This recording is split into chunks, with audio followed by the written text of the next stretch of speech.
आज हम BA third year भूगोल के विद्यार्थियों के लिए विश्व के प्रादेशिक भूगोल के अंतर्गत यूरोप की जलवायु का विस्तार से अध्ययन करेंगे। यूरोप महाद्वीप का अधिकांश भाग शीतोष्ण कटिबंध में स्थित है, जिसके कारण यहाँ मुख्य रूप से शीतोष्ण जलवायु पाई जाती है। सुदूर उत्तर में स्थित नॉर्वे, स्वीडन, फिनलैंड तथा रूस का थोड़ा बहुत भाग शीत कटिबंध यानी आर्कटिक वृत्त के अंतर्गत आता है। यहाँ शीतल जलवायु का साम्राज्य है। यूरोप की जलवायु पर अक्षांशीय स्थिति के साथ साथ ही स्थलीय और सागरीय स्थितियों का भी व्यापक प्रभाव पड़ता है। इस महाद्वीप के अनेक भागों में सागरों का विस्तार आंतरिक भागों की ओर है और कई सागर भीतर तक पाए जाते हैं, यानी महाद्वीप के भीतर तक पाए जाते हैं, जैसे बाल्टिक सागर, श्वेत सागर, काला सागर, एड्रियाटिक सागर आदि। सागर तटीय प्रदेशों की जलवायु प्रायः सम रहती है और दैनिक और वार्षिक तापांतर कम पाए जाते हैं। इसकी विपरीत महाद्वीपीय प्रभाव में आंतरिक भागों की जलवायु में अधिक विषमता पाई जाती है। दैनिक और वार्षिक तापांतर अधिक मिलता है। वायुदाब की पेटियां सूर्य की गति के साथ ऋतु में उत्तर और शीत ऋतु में दक्षिण की ओर प्राय 10 डिग्री अक्षांश तक खिसक जाती है, जिसका यूरोप की जलवायु पर व्यापक प्रभाव देखने को मिलता है। इस प्रकार यूरोप की जलवायु पर अक्षांशीय स्थिति, स्थल और जल की स्थिति, वायुदाब की पेटियों के स्थानांतरण, दक्षिणी यूरोप के अल्पाइन पर्वतों आदि का महत्वपूर्ण प्रभाव देखने को मिलता है। यूरोप की शीतकालीन और ग्रीष्मकालीन जलवायु दशाओं में अधिक अंतर पाया जाता है। दोनों ऋतुओं में तापमान, वायुदाब, हवाओं की दिशा, गति, वर्षण आदि में पर्याप्त भिन्नताएं पाई जाती हैं। अतः यूरोप की जलवायु को शीत और ग्रीष्म के अनुसार किया जा सकता है। अब आज हम शीत ऋतु की जलवायु दशाओं का अध्ययन करेंगे। तो शीत ऋतु की जो जलवायु दशाएं हैं उसमें सबसे पहले तापमान, वही बात आ गई। अक्षांशीय स्थिति के अनुसार यूरोप के दक्षिणी भाग का तापमान अधिक और उत्तरी भाग का तापमान कम रहता है। भूमध्य सागरीय क्षेत्र में औसत तापमान 0 से 10 डिग्री सेल्सियस और कभी कभी ऊपर से आने वाली ठंडी हवाओं के प्रवेश के कारण हिमांक बिंदु से नीचे पहुंच जाता है।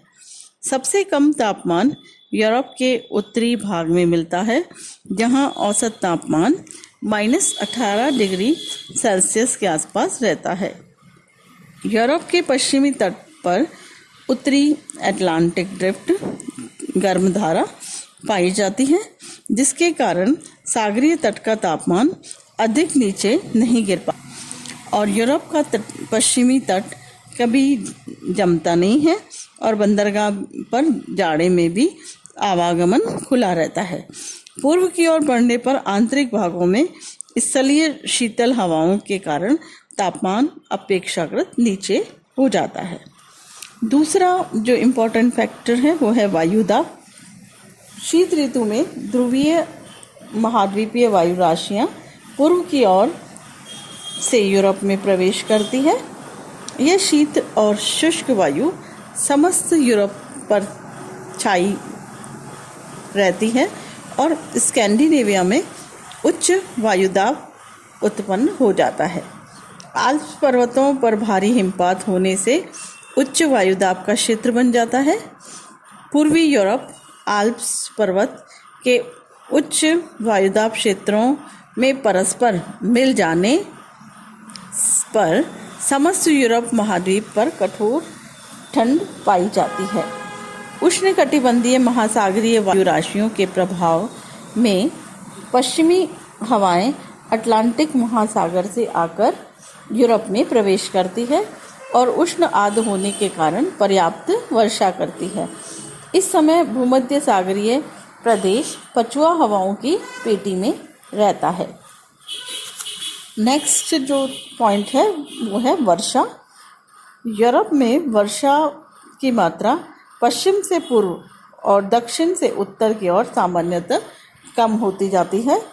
अटलांटिक महासागर से आने वाली सागरीय वायु राशियाँ और शीतोष्ण महाद्वीपों के द्वारा पश्चिमी भागों में अधिक वर्षा होती है, किंतु इसकी मात्रा पूर्व की ओर घटती जाती है। उत्तरी पूर्वी यूरोप में अत्यंत कम वर्षा प्राप्त होती है जो हिमपात के रूप में होती है। ब्रिटेन में औसत वार्षिक वर्षा 150 सेंटीमीटर, किंतु यह पूर्व की ओर लगातार घटती जाती है। मध्य यूरोप में 65 और पश्चिमी रूस में 40 सेंटीमीटर तक वर्षा हो पाती है। भूमध्य सागरीय क्षेत्रों में अधिकांश वर्षा शीत ऋतु में दिसंबर से मार्च तक होती है और इन भागों में जो वर्षा है वो 50 से 100 सेंटीमीटर के लगभग होती है। उत्तरी पश्चिमी यूरोप में शीत ऋतु में वर्षा कम होती है और बसंत ऋतु में वर्षा बढ़ती जाती है। इसके बाद हम यूरोप की ग्रीष्म ऋतु की जलवायु का अध्ययन करेंगे। तो वही जो पॉइंट हमने लिए थे, तापमान, वायु दाब, वर्षा, वही उसी के अंतर्गत हम ग्रीष्म ऋतु की जलवायु का अध्ययन करेंगे। तो इसका विपरीत स्थिति है। ग्रीष्म ऋतु में दक्षिणी यूरोप यानी आल्प्स के दक्षिण में तापमान 20 डिग्री सेल्सियस से लेकर 25 डिग्री सेल्सियस तक पाया जाता है। तापमान दक्षिण से उत्तर की ओर क्रमशः घटता जाता है। मध्य यूरोप में तापमान 15 से 20 डिग्री सेल्सियस के मध्य रहता है, जबकि उत्तरी पश्चिमी यूरोप में 10 से 15 डिग्री सेल्सियस तक ही तापमान पाया जाता है। आंतरिक भागों में पश्चिमी सागरीय तटीय भागों की तुलना में तापमान अधिक रहता है और महाद्वीपीय प्रभाव के कारण गर्मी अधिक पड़ती है। सेकंड पॉइंट है वायु दाब। ग्रीष्म ऋतु में एजोर्स उच्च वायु दाब लगभग 10 डिग्री अक्षांश तक उत्तर की ओर खिसक जाता है, जिसके कारण भूमध्य सागर में चक्रवात उत्पन्न नहीं हो पाते। इस समय उत्तरी अटलांटिक महासागर में उच्च वायुदाब का क्षेत्र बना रहता है, जिससे पछुआ हवाएं चक्रवातों के साथ यूरोप में प्रवेश करती है और पर्याप्त वर्षा करती है और प्रायः शुष्क होने से वर्षा नहीं कर पाती। वर्षा करती है। दक्षिणी यूरोप में उच्च वायुदाब का क्षेत्र होने के कारण हवाएं स्थल से सागर की ओर चलती हैं और स्थल से जब हवाएं चलेंगी तो शुष्क होंगी और शुष्क होने से वर्षा नहीं कर पाती।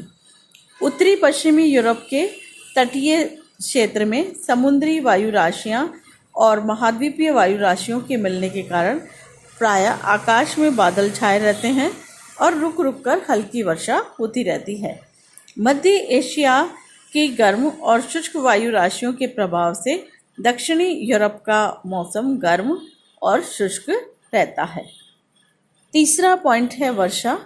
यूरोप के विभिन्न भागों में ग्रीष्मकालीन वर्षा में भिन्नता देखने को मिलती है। क्षेत्रानुसार वर्षा का विवरण निम्न प्रकार है। पहला हो गया, उत्तरी पश्चिमी यूरोप में थोड़ी मात्रा में वर्षा प्राय वर्ष भर होती है, किंतु ग्रीष्म ऋतु में शीत ऋतु की तुलना में वर्षा कम होती है। औसत वर्षा 100 सेंटीमीटर से ऊपर रहती है, किंतु वृष्टि छाया प्रदेशों में यह 40 सेंटीमीटर से कम पाई जाती है। सेकंड पॉइंट है, यूरोप में भीतरी भागों में वर्षा कम होती है।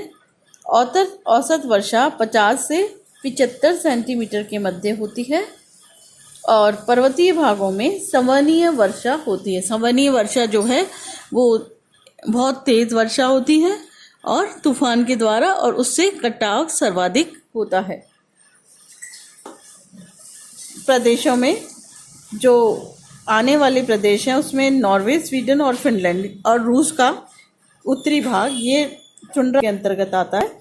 और हिमपात के रूप में यहाँ देशों में शीत ऋतु में वर्षा होती है और ग्रीष्म ऋतु में बिल्कुल सूखे रहते हैं, इसीलिए वहाँ पर रसदार फलों का उत्पादन होता है।